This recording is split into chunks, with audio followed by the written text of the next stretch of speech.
Nigeria, by extension Africa, battles a growing youthful population and with little or no meaningful engagement leaves a ticking time bomb on our hands. We are a blessed continent with great wealth, both in people and material. Our focus on ways remains driving conversations that affects us all. Topics in the news, social concerns, politics, leadership, governance, empowerment, resource management, conflict management, finance, SME sustainability, technological innovation, food security, health, education, brain drain, our well-being, citizenship, and much more. Our goal is to continuously drive these conversations, keep them burning at the table to effect a positive change, both for our nation and continent. Ways, what are you saying, has a secret ingredient that completes the conversation every single episode, and that ingredient is you. Our past conversations shaped our yesterday. To shape our tomorrow, we must keep talking. So, I want to hear you. Be a part of our live conversations Mondays through Fridays. And let's all have our say. Small and medium-sized enterprises are the backbone of Nigeria's economy, playing a crucial role in job creation, innovation, and economic diversification. They contribute significantly to the country's GDP, employing 84% of the workforce and accounting for 48% of national GDP. SMEs operate across various sectors, including agriculture, manufacturing, retail, and services, providing a diverse range of employment opportunities and driving economic growth. It's another beautiful episode on your favorite primetime show, Ways. My name is Usayo Mesali. Yes, we are at the weekend. It's Friday, our last episode for the day. Now, remember, today we want to discuss how SMEs can boost the Nigerian economy. Remember, Ways is all about you.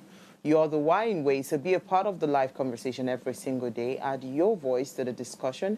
You can also head onto our YouTube channel, it's at Official Upgrade TV. Hit the subscribe button, like, share, and invite your families and friends to watch the show right now.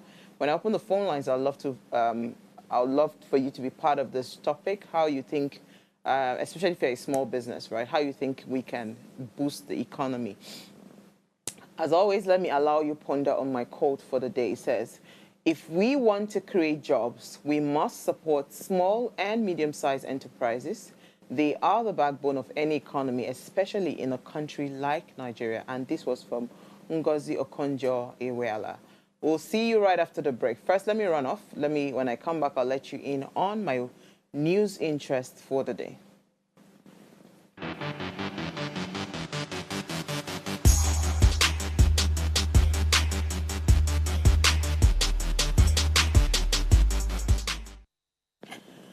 So I have a lot of stories today, but quickly, very dark man, was arrested at the GTB. So many different kinds of reports. Some said that they were EFCC that arrested him. Another report said it was policemen that arrested him. And, from the report, they said they came into the bank and they put a cloth over his head and then whisked him away. His family members don't know where he is. So I think it was yesterday or 2 days before now, GTB, the very dark man had actually put out a video how someone had used his mother's NIN to take a loan. And so at the end of the month, when she receives her salary, she was being, like, her salaries were slashed into half. And, she had gone to complain several times, even to the point they had said, you know what, let them go to her company and say, you know what, let's not use GTB again as our salary account, so that, just to stop it. But all efforts seemed, fruitless. So he then put out a video and said, you know what, he's coming to the GTB bank, with his mother to resolve that issue, which was supposed to be today. And only for reports to surface online on how different people in different, policemen, came into the bank, they covered him with a black cloth over his head, and they took him away. Now, till as we speak, you know, we do not know his whereabouts. And people are saying that some have come out to say that it is EFCC, some have said it's the police. But his lawyer, DG Adeyanju, confirmed the development of the story, and he says that, you know, they are going to sue because this is completely unacceptable. I don't know how we got to a country where you want to arrest somebody and you do not have, what's the word? You don't have a warrant. You don't have anything. You just think it is. So I don't know how we became like a zoo in this country. You say something, the government does not like it, or the people don't like it. They just come and they just take laws in their hands. See, for as long as we continue to accommodate and tolerate these things, it will continue to happen. And I'm tired. If I put out a video today, see, if you know you want to be talking about Nigeria, just go and start talking about Nigeria in the diaspora. Don't be here talking about Nigeria. Because honestly, as it be like this, you know, these people are not tolerant of any kind of criticism. And it seems like everything is on hold because 2027 is I must win it at all costs. That's what we're saying. It's sad. Following up on that particular story, let me just move on to this next one too, because allegations, you know, came to the social media space that the president's son, Sheyi Tinubu, had, you know, abducted a certain NANS president and, you know, tortured him, beat him up. He had offered him bribe, 100 million, and the guy refused the bribe and said it's not everybody that is corrupt and it's not everybody that can be bribed. And he kind of like did a lot from the man's claim. He did a lot, you know. They tortured him, they beat him up. We saw pictures surface online with bruises and all of that. Maybe we should just quickly watch the video of the guy, then I'll come back to what the president's son had said.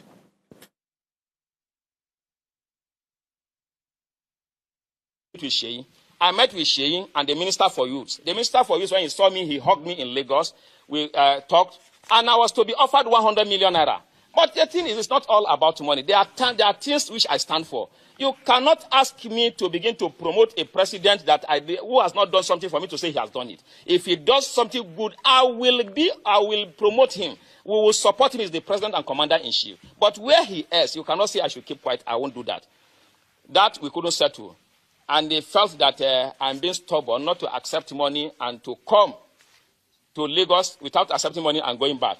So they planned my abduction, and on the 15th, I was abducted. Of April, I was abducted, stripped naked, beaten seriously in collaboration with the MD of NTA. The MD of NTA, I was packaged to NTA to make involuntary statement that I am no longer, that I have renounced my position as NANS president. I did it. Quickly start, don't do no protocol. Do the inauguration as long as though they will be arresting or killing the NANS president now, who controls over 40 million Aluta forces. So I want to, for the want of time, I don't want to take much of our time, but I have told you in brief. So we cannot say, the most important thing which my government, which we want to do as leaders of NANS, is that we will fight the cultists. We will take away cultism from NANS, the touts from NANS. They are just a bunch of touts and criminal elements. So, I mean, from the story, this was the NANS president. That is, what he had said, you know, this was a story that was flying around. But Sheyi Tinubu, now, the son of the president, has denied all the allegations. He said that he was not involved in the assault and abduction of the president of the NANS, that's National Association of Nigerian Students, Comrade Atiku, that's his name, Isha.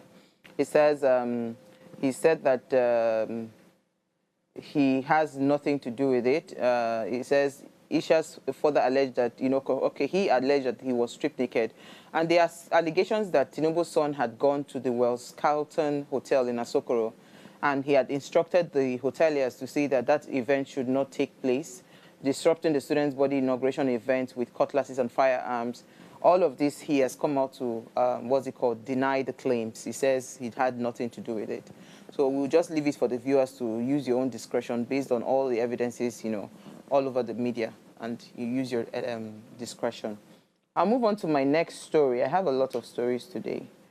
So, you know how we were all anticipating an FBI and DEA report, right? It was kind of a downer for me when I saw it this morning, because I just want for me, in all of these things going on in Nigeria, all I want is just, let's start, like what I've said with Senator Natasha, same thing. Truth should start to just be coming out. Let's be seeing evidences, you understand? So DEA, sorry, and the FBI, they've come out to seek for a 90-day extension before they can release President Bola Ahmed Tinubu's records. So according to the report, right, the Federal Bureau of Investigation and the Drug Enforcement Administration, they asked for 90 days extension from the United States District Court to produce documents relating to an alleged drug investigation involving Bola Ahmed Tinubu dating back to the 1990s. The request was submitted yesterday in a joint status report filed with the U.S. District Court for the District of Columbia. The case stems from a serious Freedom of Information Act, a series of Freedom of Information Act requests by an American legal transparency advocate and the founder of the platform Plain Sight, Aaron Greenspan. Greenspan is seeking for the release of the records connected to the Chicago-based drug ring and has named Tinubu along with 3 others. That's Leandro Edwards, Maurice Agbe Boyega Akonde, and Abiodun Abele. The court, presided over by Judge Beryl Howell, had earlier ordered that the FBI and DEA should provide that status update, you know, which was supposed to be today, and release of non-exempt documents by 2nd of May. However, based on these findings, they have asked for an extension. But from the reports that I read, they said they cannot give them 90 days, that is too much for, to go and get whatever needs to be done. I think they've given them maybe like 2 weeks, but we'll see how it goes. People were actually looking forward to this report. I was listening to Marianne on radio and how people were just calling and saying, wow, which kind of thing is this one? Is it that FBI now, they can be bribed or something? You know, because people are not having it that there's no money that has not, I mean, that money has not exchanged hand with this extension, because what is it? Because this is something that, I mean, right before the elections in 2023, that was when all this issue came out, you know, so why all of a sudden you now need 90 days, you know, to go and gather what, you know? So I think the court has asked that they cannot be given that 90 days, but I think they've extended it, but I just cannot find that. I think it's either 10 days or something. I can't find that report now. So federal government, vice chancellors, I believe, right, they are under fire over 100 billion student loan controversy. So the Independent Corrupt Practices and Other Related Offenses Commission has commenced a comprehensive investigation, right, into the alleged disappearances surrounding the disbursement of student loan under the Nigerian Education Fund. The commission said its preliminary findings revealed that while the federal government released 100 billion naira for the scheme, only 28.8 billion was disbursed to students, leaving 71.2 billion unaccounted for. Nigeria, we hail thee. Worried by the development, the National Association of Nigerian Students vowed to protest the alleged discrepancies. Then this followed a media report which alleged that some institutions made unauthorized deductions ranging from 35 to 30,000 from students' fees received from the loan fund. You can imagine that. And they say Nigeria, they say government is our problem. We have a long way to go in this country. In a statement on Thursday by the ICPC spokesperson, Demola Bakare, the commission stated that its special task force immediately commenced investigation upon receiving the allegations, and the statement, they said they have commenced it, and they would, everybody will be brought to book. This action follows a recent media report, as I said, and yeah, that is it. 71.2 billion unaccounted for. Where did it go? And tomorrow they say we are, what's it called? Leaders are our problem. So to the leaders, as long as you continue to shy away from technology, we'll continue to have things like this. Because first of all, I don't even know how these I don't know how this works. I really don't know how it works, the student loan. Um, I wish I can find somebody that has that has applied for a student loan abroad, that has, been given student loan, and the person has graduated, and let's even understand what the process looks like, because student loan, um, outside of the shores of this country, they are part of, studying, because a lot of education is expensive. So a lot of students actually rely on student loans to be able to go cover their education. So now you now hear stories around deducting 3.5 and 30 to 30,000 from the payment. So they have already paid to the school. So they have deducted. So it means that that school fees was already padded. Abi, what does that mean? Help me understand it, because I'm trying to understand it.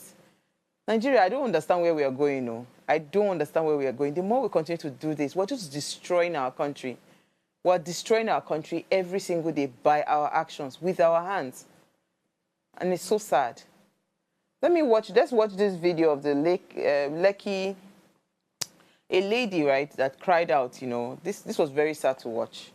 A single mother.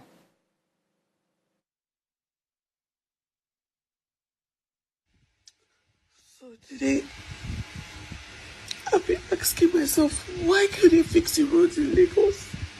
It's already very stressful that you have to be maybe a single mother, a single girl or something, and you're already struggling so hard to make a living. The economy keep frustrating you.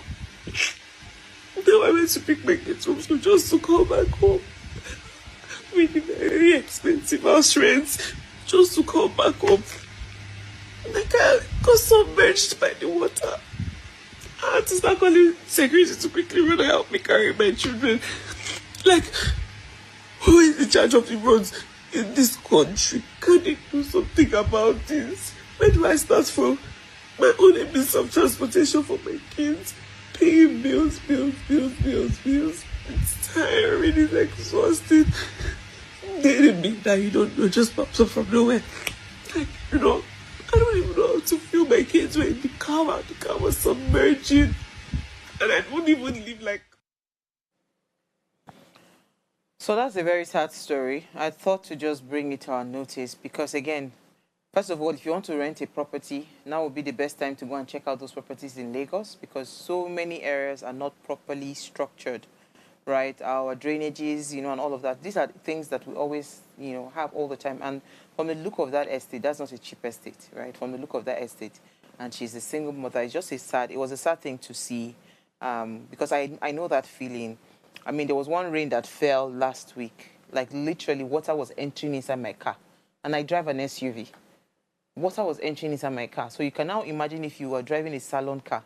It's sad, right? And sometimes, right, these are the things that just frustrate the average Nigerian. I don't know if the government can even listen to us sometimes, because we are fighting a lot of things. We're struggling with a lot of things. So the best you can do as a leader is, how do I make things easy for my people, right? Is it from better infrastructure? Is it better road networks? I mean, there are so many things that can make life so easy for us as Nigerians. But you continue to make life tough for us. See, when you make life easy for us, all this drama that people are doing, jumping from one party to another, campaigning from one, I mean, we're not even close to 2027, we're already campaigning. All these things would have stopped, because you don't need to campaign. When you're leading right, you don't need to campaign. People would vote for you because they see the work you're doing. These things cannot be hidden. That was a very sad, painful thing to watch, and I just thought to bring it to our notice. And as much as possible, make sure that the front of your property, your drainages, everything, just make sure that you are clearing out your gutters. And the people that keep on throwing things up through their window, sometimes when I see it, it's like I should come down from my car and give the person a punch or something, because it doesn't make any sense. You're part of the people contributing to the flooding that is going on in our state. Lagos is already saturated, so let's not make things worse. It's just a sad thing to see, honestly. I don't even know where they're going to start from. People in Benin are also complaining about, flooding and all of that. Very painful. All right, so let me take my final story, because, again, this is a story that is long overdue. But I don't know whether I'm particularly happy about this sentence, right? So the court has sentenced the Lagos BRT driver Okay, yeah, sorry. I'm happy about the sentence. Sorry. I thought I saw something different. So the court has sentenced the Lagos BRT driver to death, right? If we remember the story of Bamishe, I mean, it made a lot of buzz all over social media, got a lot of people talking. She was last seen on the 22nd of February 2022, after she boarded a BRT bus driven by Omini Koron or something in Aja area of Lagos. Her disappearance triggered widespread outrage, and of course, as I said, so her body was then discovered 9 days later on Kata Bridge, Lagos Island, during the state trial called, in Kata Bridge in Lagos. So during the state trial, the state had called 11 witnesses who testified, against the convict, and now they have. He, of course, denied raping her, as always. They always deny, but now I'm happy that, the court has sentenced him to death. He should go and, what should I say? May his soul rest in peace. It's a very sad thing. That was a very painful death. She didn't need to die. And I think the more we keep on getting convictions like this, the more we'll clean up our society. If you want to do the crime, then you should be ready to face the consequences. Let's go on a break. When we come back from that break, let's discuss small and medium enterprises. Stay with me.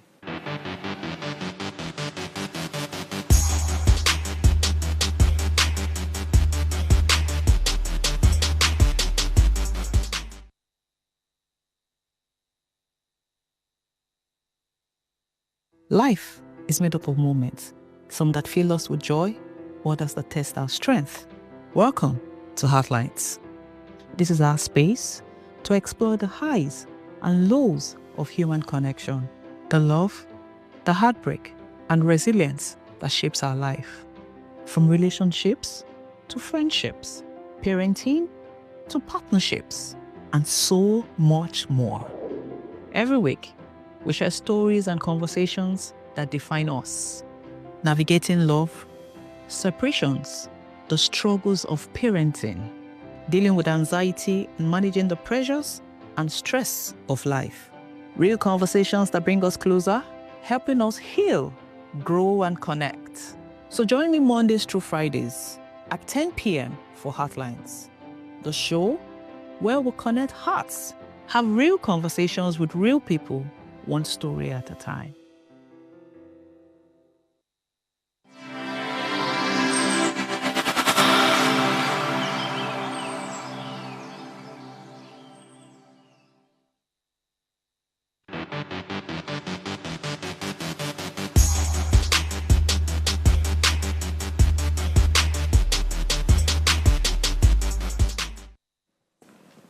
All right. Small and medium enterprises play a crucial role in boosting the Nigerian economy, given their contribution to employment, GDP, and innovations. SMEs can drive economic growth in Nigeria. And you know what? Here are some key ways, or here's how they can do that. So first would be job creation and poverty reduction. I think I've said this thing several times. I'm beginning to sound like a broken record, right? If you really empower SMEs in Nigeria, they actually can, mop up the unemployment pool that we have, right? And they can also reduce, this poverty index that we are ranked on, all the time. So SMEs can account for over 80% of employment in Nigeria. And this can drastically help to reduce unemployment and underemployment. They can hire locally, they can empower young people, they can empower women, they can empower youth, and they can also foster inclusive growth, right? One small SME, even if she says, let's even give an average that she's able to, or he's able to hire 3 people or even 2 people, just put that on a multiplier effect and see how it will trick all of that. That is just one makeup artist on her payroll. I'm trying to break it down to even the macro businesses to see, just to give you an idea of how many people can start to be intentionally, mopped out of the unemployment pool. A hair braider, you see them, one person is braiding the hair, one person is handing them the extensions. And that's how it works. So literally one person can have multiple, opportunities to be able to employ people. So just, by empowering SMEs, you can actually have over 80% employment in Nigeria. Now, GDP contributions and economic diversification, SMEs can also contribute about 50% of Nigeria's GDP. They do contribute that, reducing reliance on oil revenues, right? We can't keep depending on oil. They promote diversification into various sectors. I mean, be it fashion, agriculture, manufacturing, the creative sector, ICT, retail. All of these sectors, right, are not oil sectors. So imagine if you are able to truly empower an SME, then you now have a diverse economy. We're not now just only looking at one particular revenue generator. Innovation and technology adoption, fintechs, digital SMEs. See what has happened, right? Our unicorn, SpaceTag, Flutterwave, right? They're transforming financial inclusion. Before fintechs came, banks were like this, right? But by the time fintechs came, banks just decided that if we don't align, one day we'll wake up and we do not have customers anymore, because they truly helped, in financial inclusion.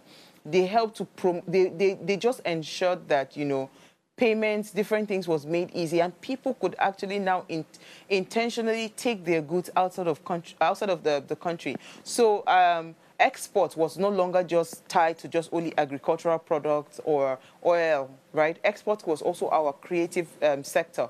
People could do adire bags in Nigeria and export it abroad because there was a payment platform that was available, a payment gateway that was available. So agri-tech startups, for instance, I've seen this company called Farm Crowdy, right, that enhance food security through smart farming solutions. There are so many things that have happened, and because a lot of small businesses embraced technology, right, we are seeing how those technological adoption and innovations have helped in boosting the SME community. So if you were a government that was thinking, what is the low-hanging fruit? What are my quick wins that I can help to just rejig the economy? Your focus should be on SMEs. I don't know how this is not a no-brainer, but you see, sometimes we see a lot of that. There's a body called SMEs. So many things they say that they're supposed to be doing, but I'm not getting any positive feedback from the people that have interacted with SMEs. But that is supposed to be a direct investment, investment body that, direct from federal government straight to the SME. But we don't know how far that is happening, right? Export potential and foreign exchange earnings, as I said before, our creative sector, you send your products, you receive FX payment. SMEs in agro-processing and fashion, as I said, they are the ones really benefiting from this, export potential and foreign exchange earning potential, right? Because those are the things that can actually boost our non-oil exports. More of those things. So if government, is intentional, then we'll see more of those things sprouting everywhere. We hear that the government's initiatives like the African Continental Free Trade area provide access to wider markets. We don't know how far that is going, but that is one avenue that the government is trying to boost, that sector. They also support for large industry, so backward integration. SMEs can, supply raw materials, right, and services to bigger firms. So, for instance, if you check companies like the food processing companies like Nestle, a small farmer can provide the corn, a small farmer can provide the millet and all of those things. So, that entire value chain. Dangote, for instance, there can be small manufacturers providing what these, or small agri people or farmers or whatever, providing what the bigger organizations can use. This can truly help to strengthen SMEs.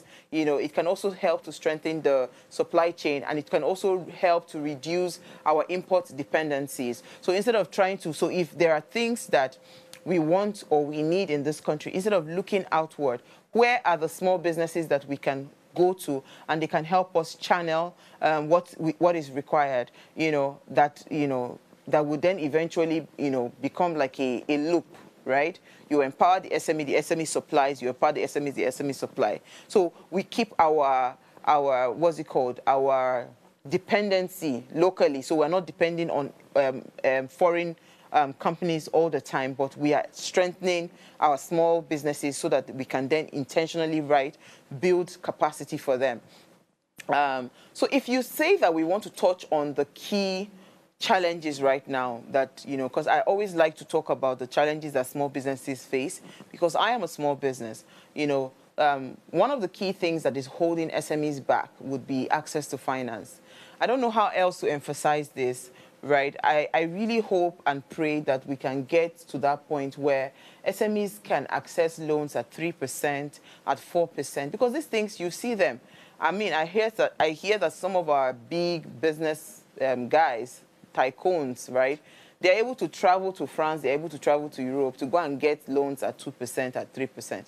Let's even say everything was great and we didn't have these issues around exchange rates fluctuating and all of that. That's a fantastic win for them, right? It's a fantastic win. Imagine if we're able to have more businesses, right, have access to finance at a very low interest rate, right? That would be great. But the thing that is disturbing us is that we, first of all, have high interest rate to battle with as small businesses. We also lack collaterals to even give this bank, right? So, for instance, now you want to take a loan of 100 million, or let's even say half a billion, right? Where are the collaterals that you can take to be able to boost your manufacturing plant or whatever? You can't. There are no collateral, so you lack collateral, and also there's also limited credit access. So it's not even just say, okay, let's even say you met the requirement and you were comfortable with the interest rate, right? The credit access is also very limited, right? A lot of times you see packages for SMEs are in the range of the 10 million, 20 million. But with what I have seen and over the years, I can tell you comfortably that SMEs now actually need a quarter of a billion. They need half a billion. Those are the kinds of financial, injection that they need to be able to transform so that the business can pivot, it can grow. So imagine a farmer currently now that has hectares of lands and all of that.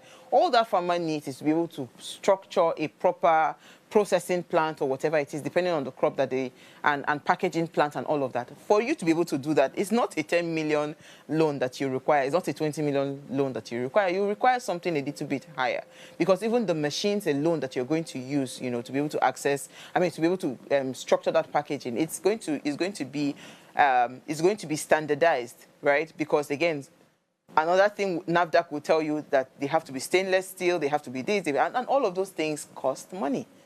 So, I mean, if we're able to have access to loans at a very low rate, and, we cut off all these issues around collateral and all of that, I'd probably maybe use the business as the collateral or something, but something to just be tailored for the current needs of SMEs. That would be fantastic. Another challenge that is holding SMEs back would be poor infrastructure. So unstable power supply. See what we talked about, the lucky girl, right? Bad roads, right? High logistics cost. I've seen cases where you want to buy something for 5,000 naira and you're using almost 4,000 naira to bring it to you. That doesn't make any sense, right? Imagine if we're able to bring down some of this costs, right? If we're able to bring down, look at an average SME right now, today's SME. You have invested in solar, you have invested in inverter, you have a small generator, right? A petrol generator. You also have a diesel generator. You have, electricity bill. So your bills are coming in, sometimes on an average, we do about 100,000 in 7 days. So let's say 100,000 in 7 days. Let's just multiply roughly. Let's just even say, okay, 1 week, 100,000, right? Multiply that, that would be about, and this is for a very small business. We're not talking about the bigger SMEs, right? So just look at the entire, structure that you have to put in place as one small business. That's too much, right? Power supply, bad roads, logistics costs. All of these things adds up to some of the things that are holding small businesses, from exploding, because they are the ones that would truly transform the economy. It's not the big companies, right? Multiple taxations. This is what we see all the time. This one will come and say it's from local government. That one will come and say it's from LIRS. The other one will come and say it's from FIRS. Different kinds of multiple taxations that go on. Harassment by tax agencies, And this, because of this, a lot of businesses, they are discouraged to formalize. If you notice, some businesses don't have signages. They don't have anything. You understand? Just because they're trying to avoid all of these harassments, right? They don't want to even do proper documentations and all of that. But in the end, if you don't have a proper documentation, it means automatically you cannot even access a loan in the first place, even if it is the 10 million or the 20 million naira loan. Regulations hurdle is also something that holds a lot of SMEs back. Cumbersome business processes. CSE has done a lot of work in trying to simplify the process. All you need to do is go online and all of that and get your registration, get your license process, get your TIN, your VAT numbers and all of those things. They're trying to simplify that process. Let's keep having more of that, because that will even help to ensure that every business from the start, you are already putting structures in place, however tiny your business is. Another one would be low technology adaptation. As much as we say technology has really transformed how fintech, is blossoming in Nigeria, and how we've even become a unicorn in this country and all of that, from one of our fintechs, many SMEs still rely on manual processes. And that is not good, right? We need to start having solutions. I remember when I started my retail business over 20 years ago, right? Yeah, was it 20 now or 18 years ago? 2007, I don't know how many years that is now. From the day one, I had hired a company that had all those scanning machines that would put in everything so that we could put in inventories and all of that.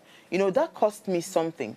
But you see, it helped me in the long run, because it was helping me to as much as I'm not so much of a day-to-day bookkeeper and all of that. So if it was once a month I could do it, I had a report to be able to access and all of that. But you see, there's a lot of SMEs that still focus on the manual processing in terms of running their businesses and all of that. And you see, until we are able to start to intentionally bring solutions that helps SME digitize their businesses, that helps them to adopt certain kind of technology, that makes life easy for them, in the long run, right, if we do that intentionally, everybody would benefit from it.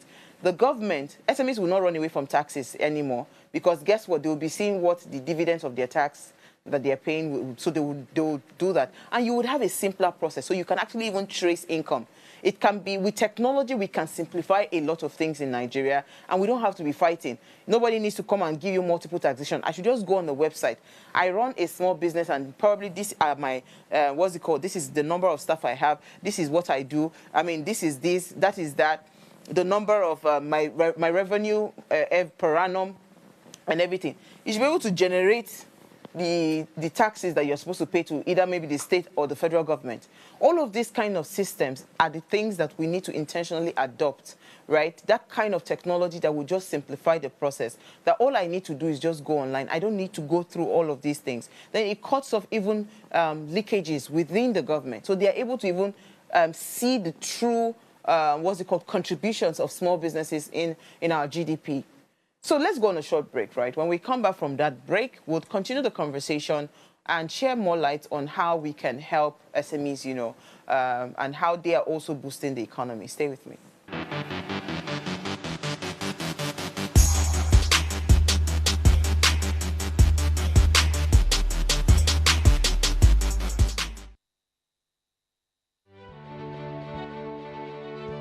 Nigeria, by extension Africa, battles a growing youthful population, and with little or no meaningful engagement, lives a ticking time bomb on our hands. We are a blessed continent with great wealth, both in people and material. Our focus on ways remains driving conversations that affects us all.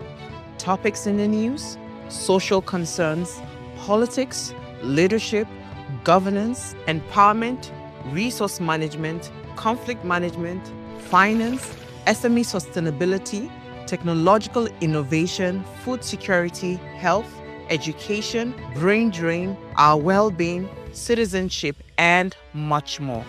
Our goal is to continuously drive these conversations, keep them burning at the table to effect a positive change, both for our nation and continent. Ways, what are you saying, has a secret ingredient that completes the conversation every single episode, and that ingredient is you. Our past conversations shaped our yesterday. To shape our tomorrow, we must keep talking. So, I want to hear you. Be a part of our live conversations Mondays through Fridays. And let's all have our say.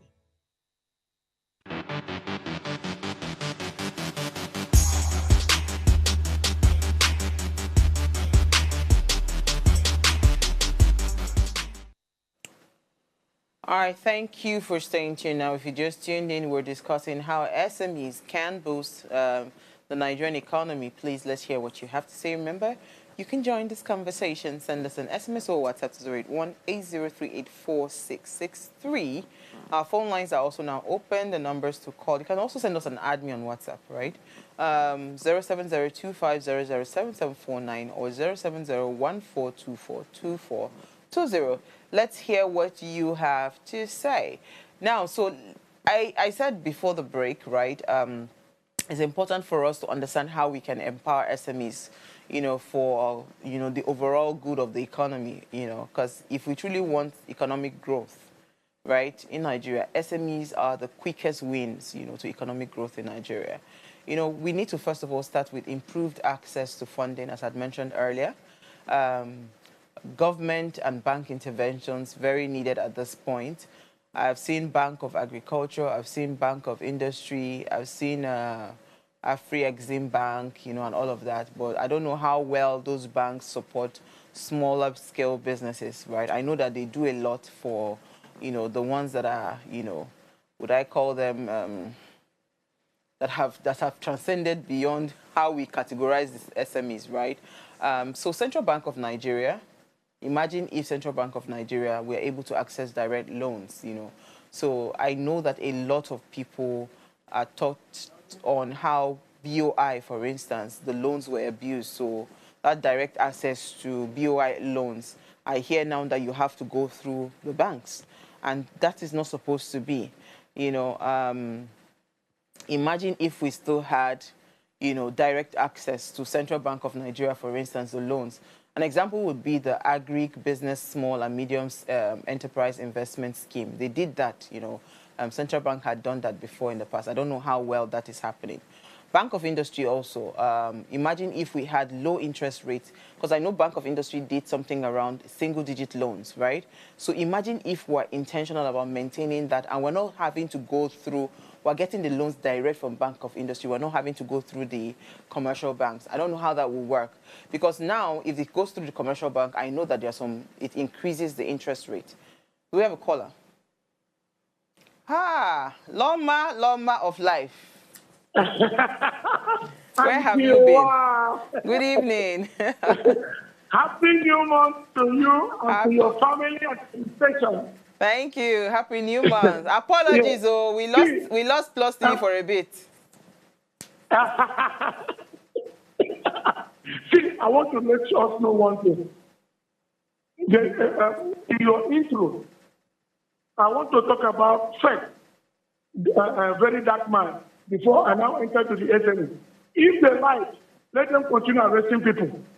We will let them open the prison yard, widely open. We will continue to speak against things that are not right. We will continue to let the present administration to know a lot of people are suffering. Things are not going the way. Look at how when you send money into a bank before you know it, they will start taking something from your account.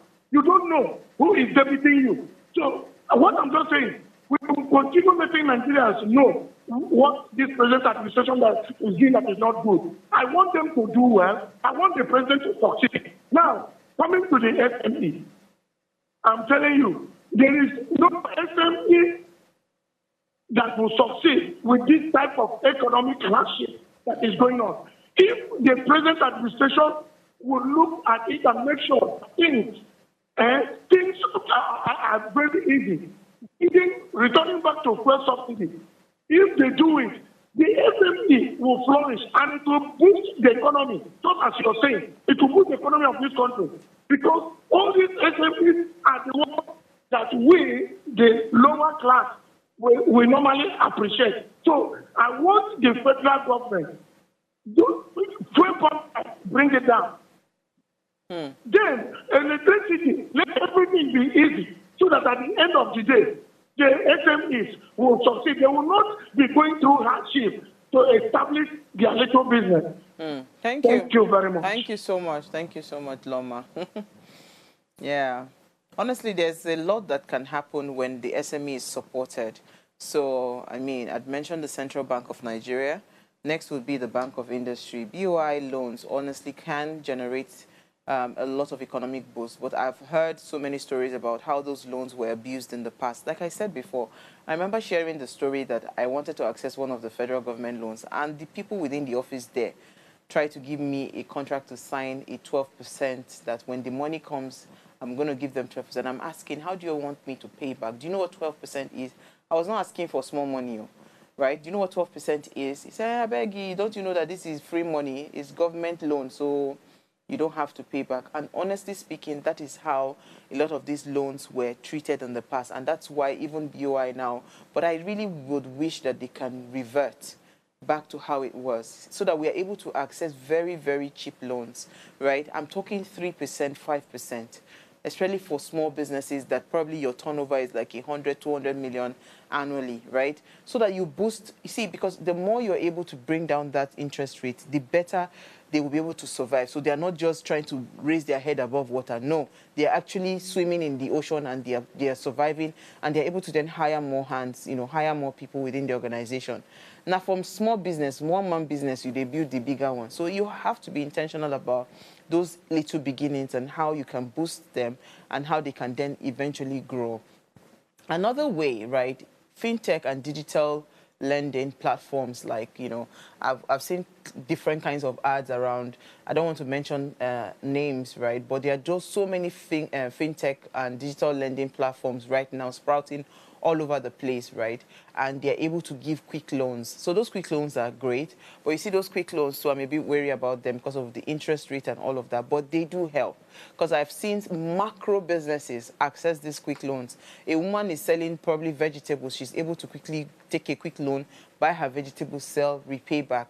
Those little things, they can just keep the flow going, right? It can keep the flow going. Venture capitalists and angel investors, right? These are people that take a quick loan, buy her vegetables, sell, repay back. Those little things, they can just keep the flow going, right? It can keep the flow going. Venture capitalists and angel investors, right? These are